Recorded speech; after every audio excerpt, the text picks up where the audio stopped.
Hello बच्चों, academic ज्ञान with Saurabh sir YouTube channel पर आपका फिर से हार्दिक स्वागत है। आज हम बात करने वाले हैं संस्कृत के बारे में, ठीक है, जो कि एग्जाम 30 मार्च को होने वाला है। 30 मार्च को होने वाला है और जितना मुझे संस्कृत में आता है उससे ज़्यादा देने की कोशिश करूँगा मैं। और बहुत ही ईजी सब्जेक्ट है संस्कृत, बशर्ते उसे आप मन लगा के और ध्यानपूर्वक पढ़ोगे ना तो इतना मज़ा आता है, बहुत ज़्यादा, ठीक है। और 100 आउट ऑफ 100 जाने वाली लैंग्वेज सब्जेक्ट में एकमात्र सब्जेक्ट संस्कृत ऐसी है जो आपको 100 में से 100 दिला सकती है, बशर्ते आपको ठीक से पढ़ना पड़ेगा, ठीक है। और ज़्यादा बड़ी बात नहीं है, छोटे छोटे टॉपिक्स हैं जिनको आप क्लियर कर लोगे तो आप संस्कृत में नंबर अच्छे ले आओगे, ठीक है। तो देखें, स्टार्ट करते हैं। जो जो टॉपिक हमने आज कवर अप करे हैं उनको आज हम सिखाएंगे आपको, ठीक है, वन बाय वन। तो सबसे पहले देखें, जैसा कि आप देख पा रहे हो मैंने डाला भी है टॉपिक संस्कृत ज्ञानम, है ना। तो इसमें सबसे पहले अपन जो बात करेंगे वो बात करने वाले हैं, पहला टॉपिक अपन का होने वाला है समास। क्या होने वाला है? समास, ठीक है। और समास जो होता है, समास का जो शाब्दिक अर्थ है वो सबको पता होगा, लेकिन फिर भी मैं लिख रहा हूँ। समास का जो शाब्दिक अर्थ होता है वो क्या होता है? संक्षेपण। क्या होता है? संक्षेपण। संक्षेपण मतलब क्या होता है? टू मेक शॉर्ट फॉर्म, ठीक है, टू मेक शॉर्ट फॉर्म। समास शब्द का अर्थ क्या होता है? संक्षेपण, मतलब छोटा करना, ठीक है, शब्द को छोटा करना।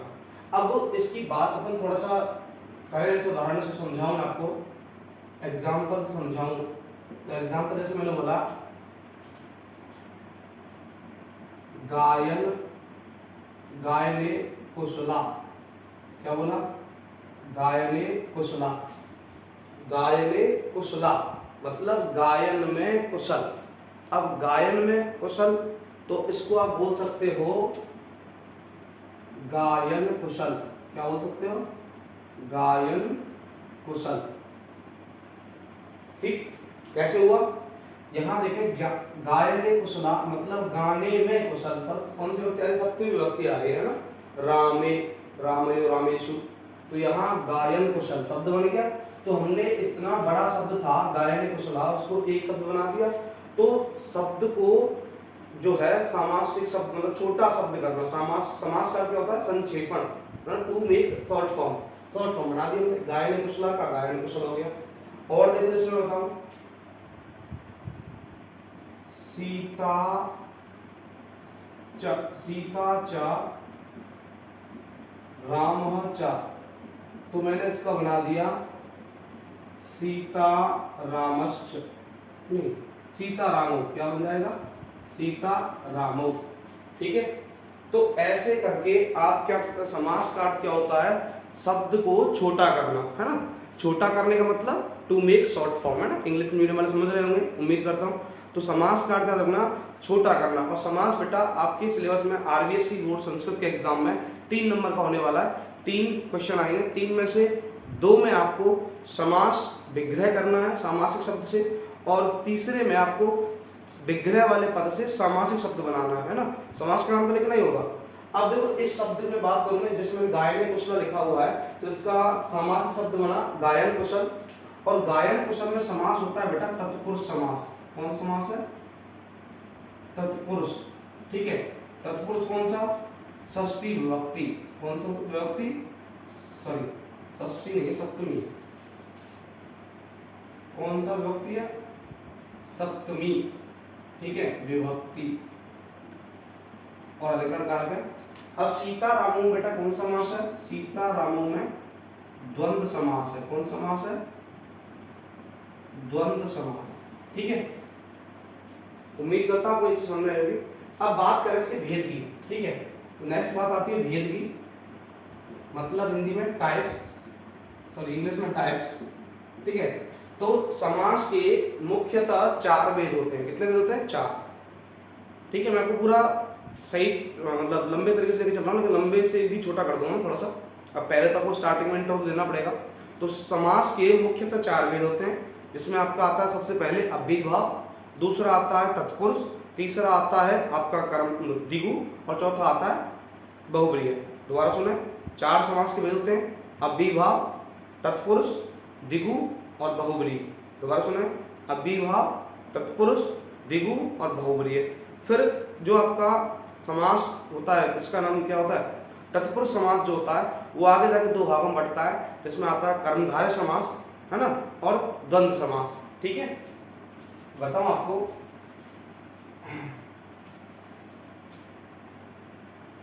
समास के मुख्यतः 4 भेद होते हैं। ठीक है, कौन कौन से,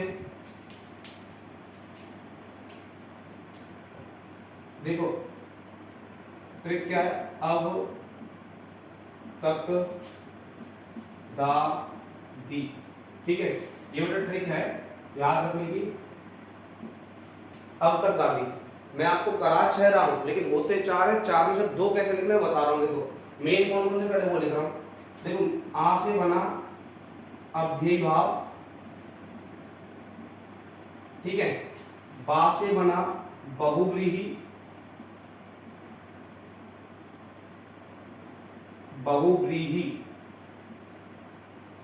ठीक है, ता से बना तत्पुरुष, का से बना कर्मधारय, दा से बना द्वंद्व और दी से बना द्विगु। ठीक है, तो मेन तो 4 ये हैं, तो कौन कौन से मेन कौन कौन से आते हैं, एक तो आता है आपका विभाव, दूसरा आता है अब बहुब्रीहि, तीसरा आता है तत्पुरुष और चौथा आता है आपका कौन सा समास हो गया, द्वंद्व समास। कौन सा हो गया, द्वंद्व समास। तो 4 समास मुख्य होते हैं, अव्ययीभाव, बहुब्रीहि, तत्पुरुष और द्वंद्व। अव्ययीभाव, बहुब्रीहि, तत्पुरुष और द्वंद्व मुख्य 4 होते हैं। उसके बाद तत्पुरुष समास आगे जाकर 2 भागों में बंट जाता है, जिसमें एक तो आता है कर्मधारय समास, दूसरा आता है द्विगु समास। एक आता है कर्मधारय, दूसरा आता है द्विगु। ठीक है, तत्पुरुष के 2 वेद होते हैं, कर्मधारय और द्विगु। वैसे टोटल 6 वेद होते हैं। ठीक है, कौन कौन से, इसका ट्रिक मैंने बता दिया। अब तक दादी, कौन सा, अब तक दादी। ठीक है, तो आ से बना अव्ययीभाव, बा से बना बहुब्रीहि, ता से बना तत्पुरुष, का से बना कर्मधारय, दा से बना द्वंद्व और दी से बना द्विगु। ठीक है, ये ट्रिक है। अब एक एक करके मैं सबके उदाहरणों की बात करूंगा। ठीक है, एग्जाम्पल समझेंगे। तो जैसे मैं इधर 6 पार्ट बना रहा हूं, 1 2 3 4 5 और 6। ठीक है, अब 6 में देखो सबसे पहले अपन पढ़ने वाले हैं कौन सा,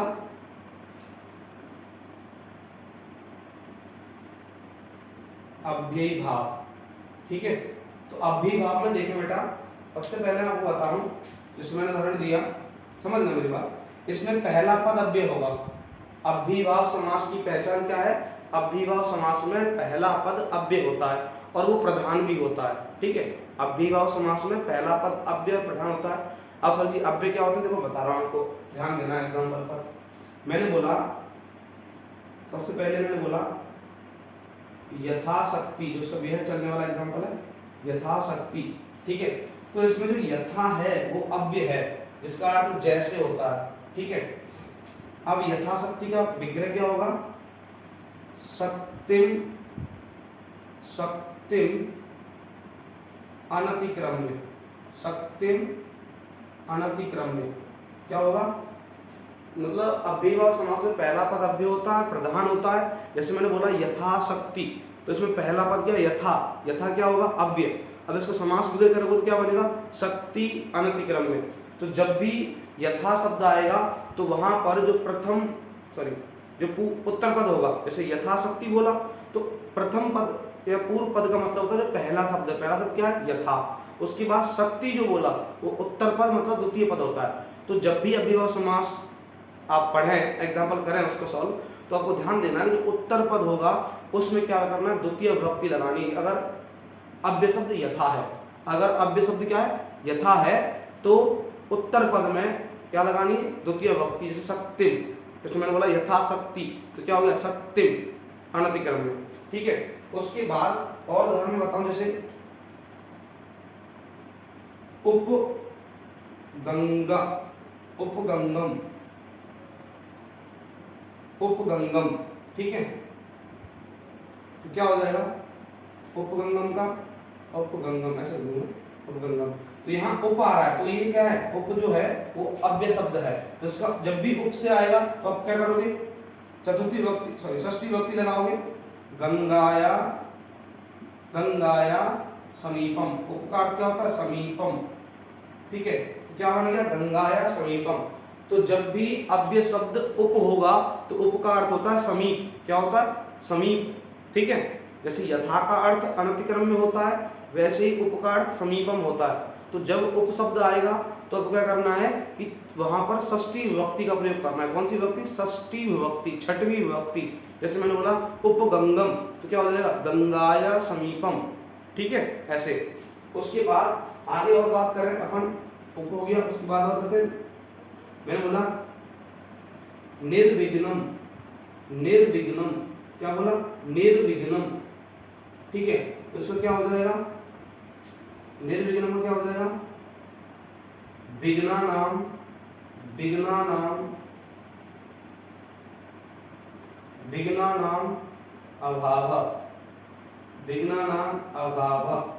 ठीक है, तो जब भी अव्ययभाव समास में अगर अव्यय पद मतलब प्रथम पद आपका क्या हो, निर होगा, क्या होगा निर होगा, तो निर का अर्थ होता है अभाव। जैसे यथा का अर्थ अनतिक्रम में, उप का अर्थ समीपम, वैसे निर का अर्थ क्या होता है अभाव। ठीक है, तो मैंने बोला क्या बोला मैंने, निर्विघ्नम, तो इससे क्या हो जाएगा विघ्नानाम अभाव। तो मतलब यहाँ पर क्या होता है, निर के योग में कौन सी विभक्ति लगती है, षष्ठी विभक्ति। कौन सी विभक्ति, षष्ठी विभक्ति बहुवचन। ठीक है, निर्विघ्नम तो विघ्नानाम अभाव। ठीक है, तो यथा का अर्थ अनतिक्रम में होता है, उप का अर्थ समीपम होता है, निर का अर्थ अभाव होता है। ठीक है, ये तीन ज्यादा चलते हैं। और एक और बता दो लास्ट, जैसे मैंने बोला प्रत्येक, प्रत्येक, तो क्या हो जाएगा प्रत्येकम, क्या हो जाएगा एकम, एकम प्रति, क्या हो जाएगा एकम, एकम प्रति। तो जब अव्यय शब्द प्रति होता है तो उसमें क्या लगाते हैं, पीछे प्रति ही लगाते हैं। जैसे मैंने प्रत्येक बोला तो प्रति तो आएगा पीछे, पहले का प्रत्येक तोड़ोगे तो प्रति प्लस एक, तो एकम, एकम प्रति। ठीक है, तो मैंने आपको चार अव्यय शब्द बताए, यथाशक्ति में यथा आ गया, उपगंगम में उप आ गया, निर्विघ्नम में निर आ गया। ठीक है, और प्रत्येक में प्रति आ गया। तो जब यथा अव्यय होगा तो पीछे अनतिक्रम में आएगा, द्वितीय विभक्ति होगी पहले पद में, द्वितीय पद में। अगर निर आएगा तो उसमें षष्ठी विभक्ति बहुवचन होगा और पीछे अभाव लगेगा निर के योग में। अगर उप आएगा तो उप के योग में भी कौन सी विभक्ति होगी, षष्ठी विभक्ति होगी, लेकिन वहां प्रथम एक वचन लगेगा। जैसे उप मैंने बोला उपगंगम तो गंगाया समीपम, मैंने बोला निर्विघ्नम तो विघ्नानाम अभाव, मैंने बोला प्रत्येकम तो एकम, एकम प्रति, मैंने बोला यथाशक्ति तो शक्तिम अनतिक्रम में, ऐसे। ठीक है, दिख रहा है आपको प्रॉपर तरीके से। अभी थोड़ा आगे बात करें, देखें आगे दूसरा समास में पढ़ने वाले हैं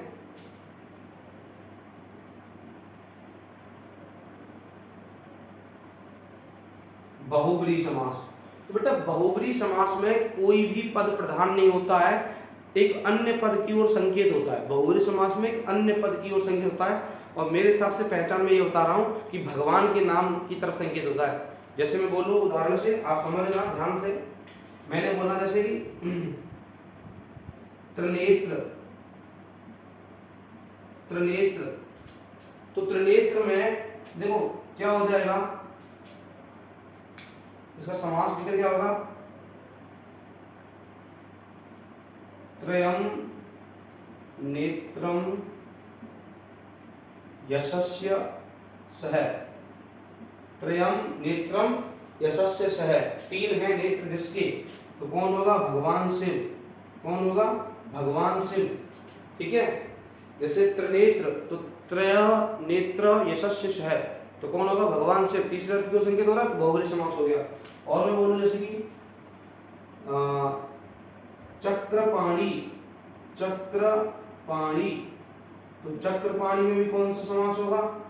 चक्र है जिसके हाथ में, चक्रपाणी, चक्र है जिसके हाथ में, तो भगवान विष्णु, तो चक्रपाणी क्या हो जाएगा? चक्र है जिसके हाथ में, चक्र पाणी यशस्य सह, चक्र पाणी यशस्य सह, चक्र है जिसके हाथ में, ठीक है, चक्र पाणी यशस्य सह, ठीक है। भगवान विष्णु कौन होगा? विष्णु जी, कौन होगा? विष्णु भगवान, ठीक है। तो जब तीसरे अन्य अर्थ की ओर संकेत होता है तो वहां बहुब्रीहि समास होता है, जैसे त्रिनेत्र में भगवान शिव की ओर हो रहा है, चक्रपाणी में भगवान विष्णु की ओर हो रहा है, ऐसे लंबोदर, लंब उदर यशस्य सह, गणेश जी की तरफ संकेत हो रहा है, ठीक है। मैं और बोलूं उदाहरण, लंबोदर कौन हो गया? लंबोदर, ठीक है। और बोलूं मैं लंबोदर के अलावा दशानन, दशानन, ठीक है।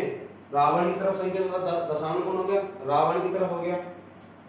अब ये उदाहरण बहुत है, इतने ही आते जाते रहते हैं। उसके बाद नेक्स्ट बात करें अपन बहुब्रीहि के बाद आता है तत्पुरुष समास। तत्पुरुष से पहले बाकी की बात कर लेते हैं, क्योंकि तत्पुरुष समास थोड़ा बड़ा पड़ेगा। पहले बात कर लेते हैं कर्मधारय की। कौन से की? कर्मधारय समास। तो कर्मधारय समास में देखो सीधी सीधी बात है, हर समास में मुख्यतः दो पद होते हैं, ठीक है। तो अव्ययभाव समास में पहला पद अव्यय होता है, ठीक है। अव्ययभाव समास में पहला पद क्या होता है? अव्यय होता है, जैसे यथा, निर, प्रति, उप, ठीक है। यथा का अर्थ अनतिक्रम में, प्रति का अर्थ प्रति, और निर का अर्थ अभाव, उप का अर्थ समीप। ऐसे ही बहुब्रीहि समास में कोई भी दो पद तो होते हैं, लेकिन कोई भी पद प्रधान नहीं होता, एक अदर वर्ड की तरफ संकेत, जैसे त्रिनेत्र भगवान शिव, लंबोदर भगवान गणेश, है ना, चक्रपाणी भगवान विष्णु, ऐसे। अब बात कर रहे हैं हम कर्मधारय समास की। तो कर्मधारय समास में क्या होता है? दो पद होते हैं, जिसमें पहला पद विशेषण, दूसरा पद विशेष्य होता है। इंग्लिश वाले जो समझें, पहला जो पद है, फर्स्ट टर्म जो है वो क्या होगा? एडजेक्टिव होगा। क्या होगा? एडजेक्टिव। और जो सेकंड टर्म जो है वो नाउन होगा। क्या होगा? नाउन। समझाऊं, जैसे कि कर्मधारय मैंने बोला सबसे पहले मैंने क्या बोला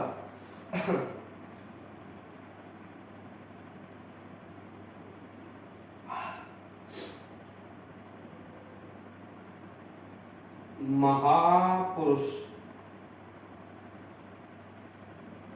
महापुरुष क्या बोला मैंने? महापुरुष, ठीक है। तो क्या हो जाएगा? महान च असौ, महान च असौ पुरुष, ठीक है। महान पुरुष, महापुरुष क्या होगा? महान च असौ पुरुष। और बोलूं जैसे मैं इसके बाद मैंने बोला महापुरुष के अलावा और उदाहरण देखूं, और उदाहरण मैं आपको बताऊं, जैसे कि उसके अलावा मैं कर्मधारय में बताऊं, जैसे ज्येष्ठ पुत्र, क्या बताऊं मैं? ज्येष्ठ पुत्र। तो ज्येष्ठ पुत्र क्या होगा? ज्येष्ठः, ज्येष्ठः पुत्रः, ठीक है। और बताऊं जैसे मैं आपको ज्येष्ठ पुत्र का चंद्रमुखम, क्या बोला मैंने? चंद्रमुखम। तो चंद्रमुखम क्या हो जाएगा? चंद्रः, चंद्रः, चंद्रः एव मुखम, चंद्रः एव मुखम, चंद्र एव मुखम। चंद्रमुख मतलब चंद्रः एव मुखम, ठीक है। एव लगाना है, चंद्र जैसा मुख, चंद्रमुखम। अब यहाँ बोला ज्येष्ठ पुत्र, तो ज्येष्ठः पुत्रः। फिर मैंने बोला महापुरुष, महान च असौ पुरुष, ठीक है। और ये बहुत सारे हो जाएंगे, इतने ही बहुत है। आगे देखें, अगली बात करने वाले हैं अपन द्वंद्व समास की। द्वंद्व समास में पूरी बता दें, बता रहा हूं।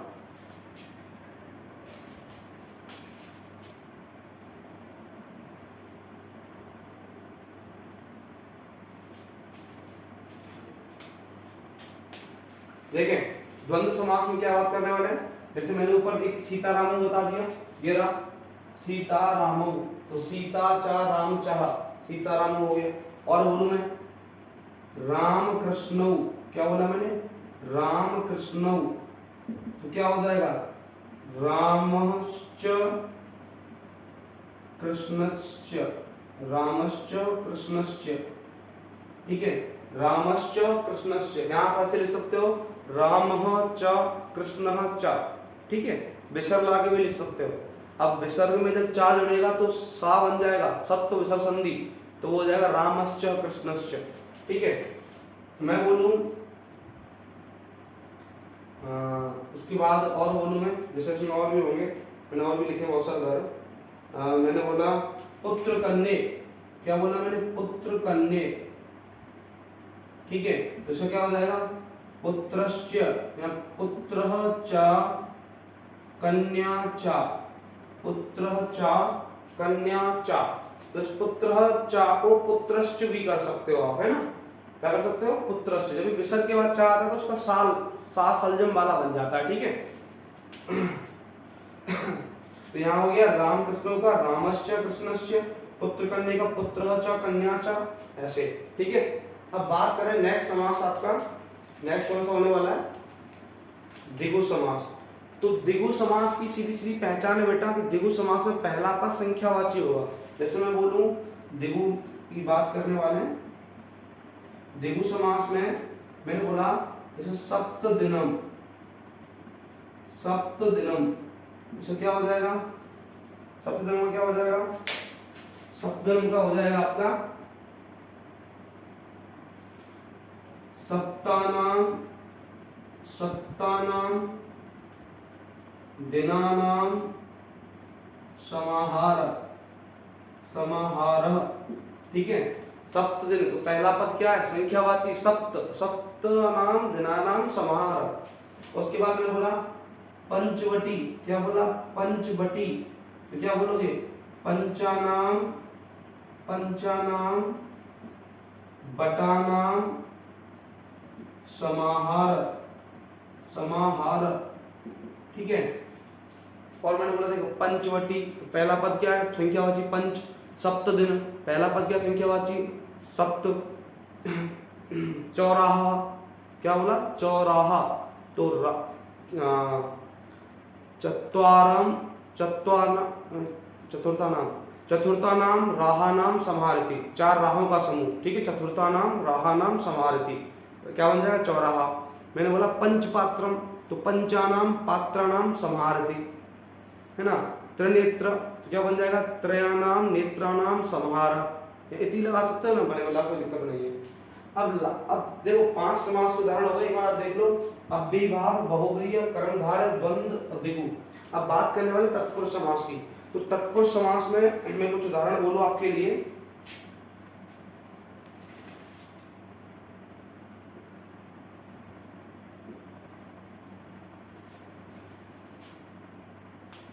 देखें कुछ उदाहरण बोलो, जैसे मैंने बोला शरणागत, क्या बोला शरणागत, तो देखो इसमें तत्पुरुष समास में पहचान ये है कि तत्पुरुष समास का जो सामासिक शब्द होगा उसमें विभक्ति चिन्हों का लोप होगा, जैसे कर्ता ने, कर्म को, करण से, संप्रदान के लिए, अपादान से अलग, संबंध काकी के, अधिकरण में पेपर, ठीक है। जैसे मैंने बोला कर्ता ने प्रथम व्यक्ति, कर्म को द्वितीय व्यक्ति, करण से तृतीय व्यक्ति, संप्रदान के लिए चतुर्थी व्यक्ति, है ना, अपादान से अलग पंचमी व्यक्ति, ठीक है, संबंध काकी के छठी व्यक्ति, और अधिकरण में पेपर सप्तमी व्यक्ति, ऐसे है। तो यहाँ शरणागत मतलब शरण को गया, शरणागत मतलब शरण को गया, तो कौन से माता है द्वितीय व्यक्ति में, तो क्या हो जाएगा शरणम गत, शरणम गत, ठीक है, शरणम गत मतलब शरणागत बन गया, शरणम गत क्या बन गया शरणागत, शरण को गया। और मैंने बोला पितृयुक्त, क्या बोला पितृयुक्त, पितृयुक्त, क्या बोला मैंने पितृयुक्त, तो आप देखोगे पितृयुक्त में क्या बन रहा है पिता से युक्त, क्या बन रहा है पिता से युक्त, तो से कौन से माता है, देखो मैंने बोला करण से, ठीक है, तो से कौन सी विभक्ति में आता है? तृतीय विभक्ति में, कर्ण कारक में। तो आप तृतीय विभक्ति में बनाओ तो पितृ की तृतीय विभक्ति क्या होती है? पित्रायुक्त, पित्रायुक्त, ठीक है, पित्रायुक्त, पितृयुक्त हो गया। उसके बाद मैं जैसे बोलूं स्नानार्थम, क्या बोलूं मैं? स्नानार्थम, स्नानार्थम, ठीक है, तो स्नानार्थम, तो आप क्या बोलोगे? स्नान के लिए अर्थ, स्नान के लिए अर्थ, तो के लिए आ रहा मतलब चतुर्थी विभक्ति संप्रदान कारक, क्या बोलोगे? स्नानाय अर्थम या स्नानाय इदम, अर्थम का अर्थ था इदम, ठीक है, तो आप क्या बोल दोगे? स्नान, स्नानाय, स्नानाय इदम। तो जब भी किसी शब्द, सामासिक शब्द में अर्थम शब्द आता है, जब भी किसी सामासिक शब्द में अर्थम शब्द आता है तो उसके विग्रह करते समय पीछे क्या जुड़ जाता है? अर्थम की जगह इदम जुड़ जाता है। जैसे मैंने बोला स्नानार्थम, तो स्नानाय अर्थम की जगह क्या हो जाएगा? स्नानाय इदम हो जाएगा। और जैसे मैं बोलूं स्नानार्थम धनार्थम, तो धनाय इदम, धनार्थम मतलब धनाय इदम, ऐसे बहुत सारे इदम हो जाते हैं। तो मैंने बोला जैसे कि शरणागत, शरण को गया तो शरणमगत हो गया, पितृयुक्त, पिता से युक्त तो पित्रा युक्त हो गया। मैंने बोला स्नानार्थम तो स्नानाय अर्थम हो गया। और जैसे और भी है, जैसे और बताऊंगा मैं, एक बार आप स्क्रीनशॉट ले लें और दिखाने वाला हूँ एग्जांपल।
अब उसके बाद समास के बाद देखो एक और टॉपिक आता है जिसका नाम है प्रश्न निर्माण। क्या है?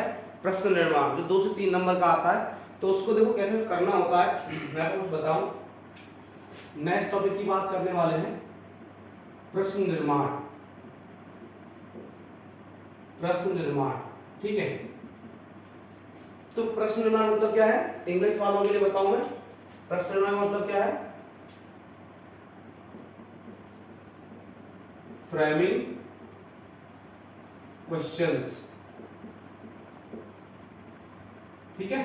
प्रश्न निर्माण को इंग्लिश में क्या बोलते हैं? Framing question. तो प्रश्न कैसे बनाते हैं? देखो जैसे इंग्लिश में क्वेश्चन फ्रेम करने के लिए आपको WH वर्ड की हेल्प लेनी पड़ती है, ऐसे ही संस्कृत में प्रश्न निर्माण के लिए किम शब्द रूपों की हेल्प लेनी पड़ती है, क्योंकि किम शब्द रूपों की, है ना, किम, किम जिसको बोलते हैं ना।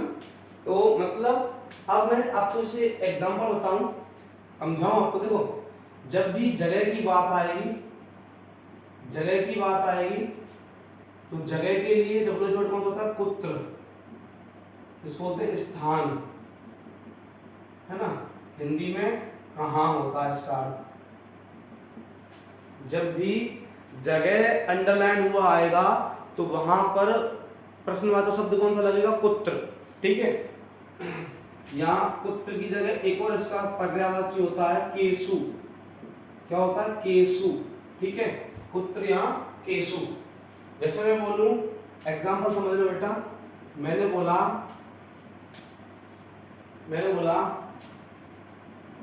रामः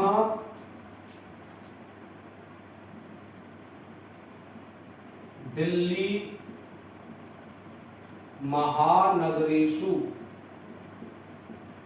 महानगरेषु निवसति रामः दिल्ली महानगरेषु निवसति। तो यहां मैंने अंडरलाइन कर दिया महानगरेषु, ठीक है, ये कर दिया दिल्ली महानगरेषु।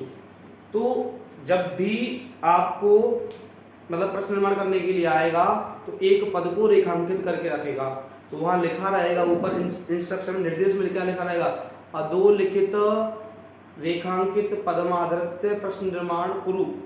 अधोलिखित रेखांकित पदम आधृत्य प्रश्न निर्माण करो, मतलब नीचे रेखांकित पद के आधार पर प्रश्न निर्माण करो, ऐसे लिखा रहेगा। इंग्लिश हिंदी में तो संस्कृत में तो लिखा रहेगा, उसकी हिंदी मैंने ऐसे कर दी कि रेखांकित पदम आधृत्य प्रश्न निर्माण करो, ऐसे लिखा रहेगा, ठीक है। अब यहाँ रेखांकित पद कौन सा, दिल्ली महानगरेषु। तो जब भी एक ऐसा शब्द अंडरलाइन हो रहा हो जिसमें पीछे क्या आ रहा हो, एसु आ रहा हो, क्या आ रहा हो, एसु, तो वहां प्रश्नवाचक शब्द कौन सा लगेगा, केसु। तो यहाँ क्या हो जाएगा, देखो प्रश्न आंसर क्वेश्चन कैसे बनाओगे कि रामः केषु निवसति, रामः केषु निवसति, ठीक है। और देखें हम बताएं, पहला तो ये हो गया। दूसरे की बात करें अपन, तो दूसरे जैसे मैं बोलूं उसके बाद पुत्र हो गया, उसके बाद मैं बोलूं जैसे कि, और उसके बाद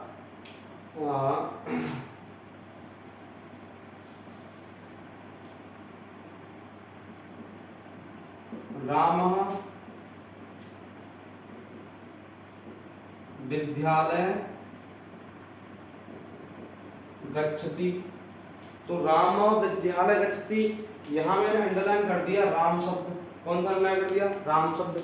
तो जब भी प्रश्न निर्माण में एक ऐसा शब्द अंडरलाइन हो जिसमें विसर्ग आ रहा है, जैसे रामः, कृष्णः, बालकः, ठीक है, श्यामः, मोहनः, ऐसे कोई भी शब्द जिसमें विसर्ग आ रहा हो, मतलब प्रथमा विभक्ति जिसमें हो, तो वहां पर कह शब्द लगता है। यहाँ पर आप बोल सकते हैं, हिंदी के रूप में समझें तो जहां पर व्यक्तिवाचक शब्द होगा, व्यक्तिवाचक संज्ञा शब्द होगा, तो वहां पर कह शब्द लगेगा। तो यहाँ क्या बोलोगे आप, आंसर क्वेश्चन बना बताओ, तो इसमें बोलोगे कह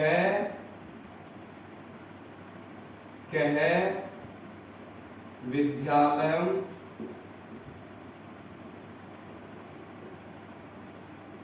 गच्छति, कह विद्यालयम गच्छति, ठीक है।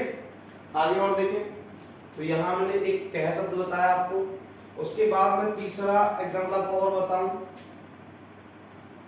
तीसरा मैं और बताऊं जैसे कि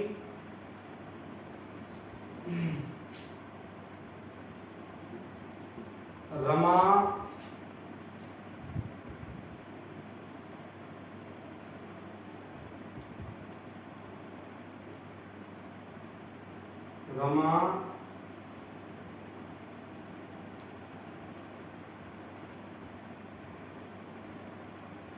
रमा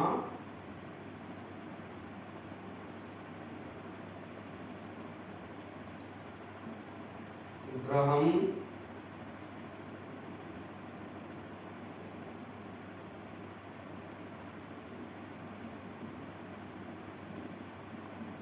गमिष्यामि, रमा ग्रहम गमिष्यामि। तो देखो अब रमा इसके लिए मतलब प्रथम पुरुष है, तो इष्यति इष्यति इष्यति इष्यसि इष्यति इष्यति इष्यति आएगा, गमिष्यति आएगा, क्या आएगा, गमिष्यति आएगा बेटा, ठीक है। मैंने बोला रमा गृहम गमिष्यति, रमा घर को जाएगी, तो यहाँ मैंने अंडरलाइन कर दिया, कौन सा अंडरलाइन कर दिया, रमा शब्द अंडरलाइन कर दिया। तो जब भी कोई स्त्रीलिंग व्यक्तिवाचक शब्द हो, स्त्रीलिंग भी हो और व्यक्तिवाचक हो, तो वहां पर प्रश्नवाचक शब्द क्या लगेगा, का। तो आप क्या बनाओगे प्रश्न, देखो इसका प्रश्न बन जाएगा का ग्रहम गमिष्यति, का ग्रहम गमिष्यति, ठीक है।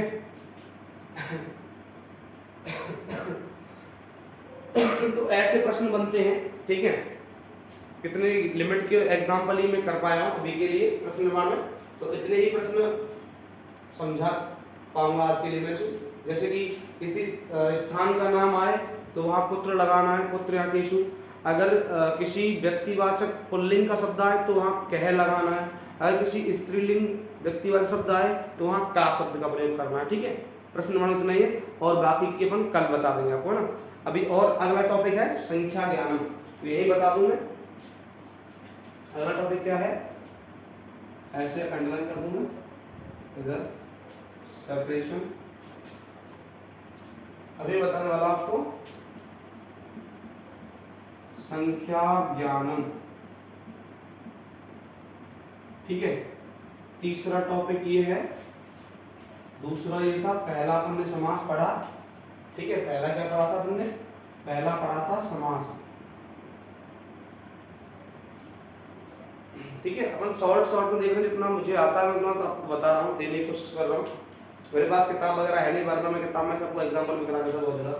अब संख्या ज्ञानम मतलब संख्याओं को कैसे लिखना होता है।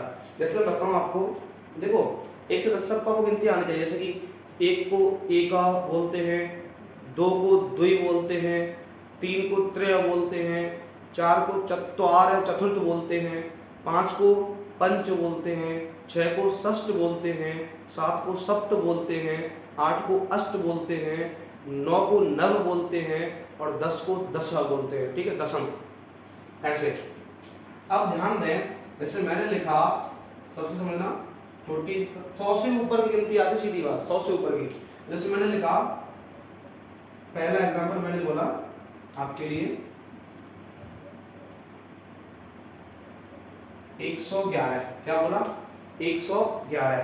ठीक है, तो आप इसको कैसे लिखोगे 111 को, देखो इसको पहले देख लो, आप ऐसे लिख सकते हो ब्रैकेट में 100 + 11 लिख सकते हो ना। 100 + 11 111 होता है, होता नहीं होता। अब सबसे पहले आपको 11 को संस्कृत बनाना, तो 11 का संस्कृत क्या होता है, एकादश। क्या होता है, एकादश होता है, नहीं होता है। एकादश मतलब 10 से एक आगे, एकादश 11 होता है।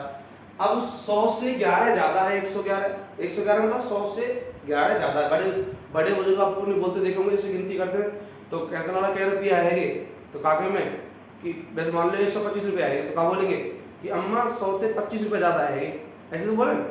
ठीक है, तो मतलब आप देखो कि वो जीरो वाली संख्या के किसके निकट है। जैसे कि 125 है, वो 100 के निकट मानी जाएगी। ठीक है, 100 से 25 अधिक 111 है, 100 से 10 अधिक 11 अधिक, ऐसे तो देख ला। अब तो ये मैंने 100 + 11 में तोड़ दिया, तो 11 का संस्कृत बनाया पहले एकादश, और 100 का होता है शतम। 100 का क्या होता है, शतम।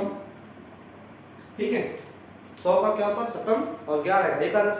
अब इन दोनों को संधि करोगे तो क्या हो जाएगा, एकादशाधिक शतम।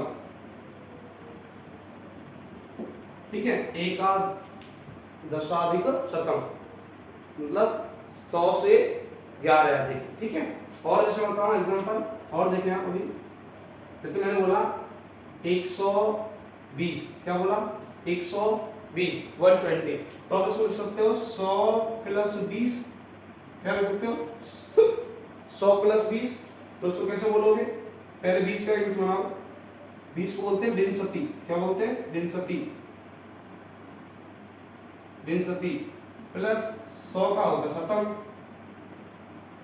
ठीक है, अब इन दोनों को संधि करोगे तो क्या बन जाएगा, विशंत्य विशंत्य विशंत्य धिक विशंत्यधिक शतम। विशंत्यधिक शतम। ठीक है, विंशति + शतम, तो विशंत्य अधिक शतम। धिक शब्द लगाना, अधिक के लिए धिक शब्द लगाना है, और कम के लिए न्यून शब्द लगाना है। ठीक है, क्या बोला, अधिक के लिए धिक शब्द लगाना है और कम के लिए न्यून शब्द लगाना है।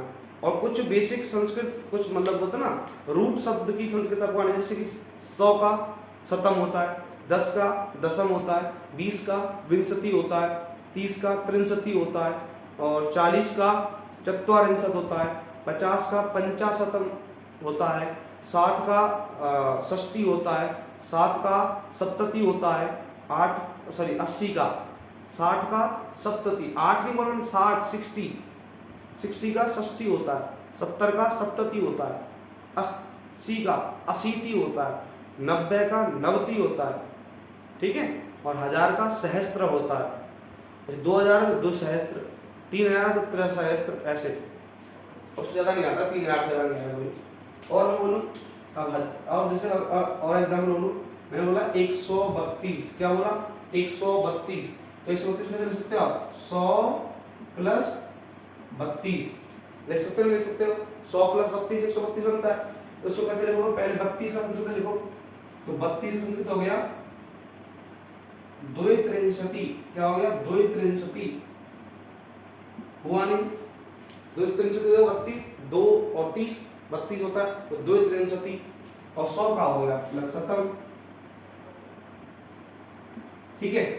अब दोनों शब्द का संधि करोगे तो क्या बन जाएगा, दो संधि करके क्या बन जाएगा, 2 त्रिंशत्यधिक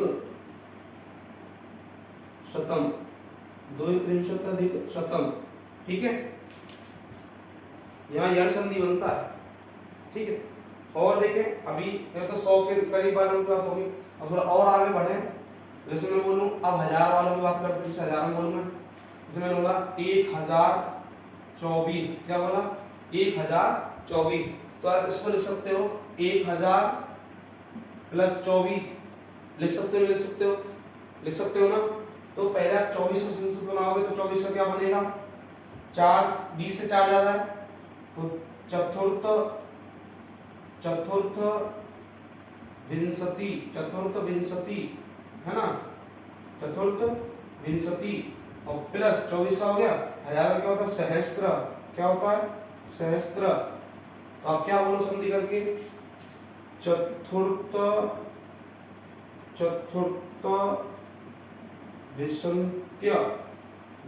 विंशत्यधिक सहस्त्रम,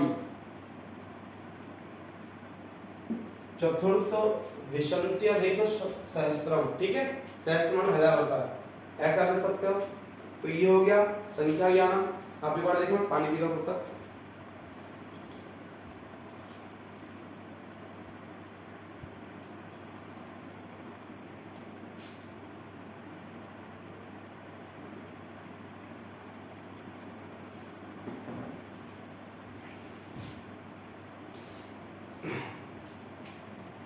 तो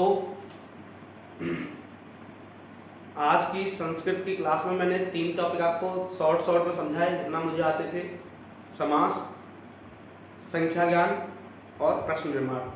अभी कल की क्लास में भी मैं आपको प्रश्न निर्माण आगे और थोड़ा हाई लेवल से कराऊंगा जितना आपके बोर्ड में आता है, ठीक है। और आपको उम्मीद करो संख्या ज्ञान को बहुत अच्छी तरह समझ में आया होगा, आपको समास भी अच्छी तरह समझ में आया होगा, प्रश्न निर्माण को और मैं आपको कल ठीक से पढ़ के और बता दूंगा। उसके बाद संख्या प्रश्न निर्माण के बाद मैं आपको कल एक और टॉपिक कराऊंगा साथ में, जिसका नाम है प्रत्यय, ठीक है। प्रत्यय के बाद मैं आपको कुछ शब्द बताऊंगा जो मंजूषा भरने में काम आएंगे आपको, ठीक है। तो कल आपका संस्कृत जो मेन जो मंजूषा वाला पोर्शन है ना, मतलब 50 से 60 नंबर वाला पोर्शन, 80 में से 50 से 60 नंबर वाला पोर्शन कैसे करना है वो कल मैं आपको कवर अप करा दूंगा, ठीक है। तो आज की संस्कृत क्लास अगर आपको पसंद आए तो सबके लिए शेयर करना, ठीक है, और आपका शेयर ही हमारे लिए मोटिवेशन होता है। तो इसके साथ जय हिंद, जय भारत, शुभ रात्रि, मिलते हैं अगली क्लास में।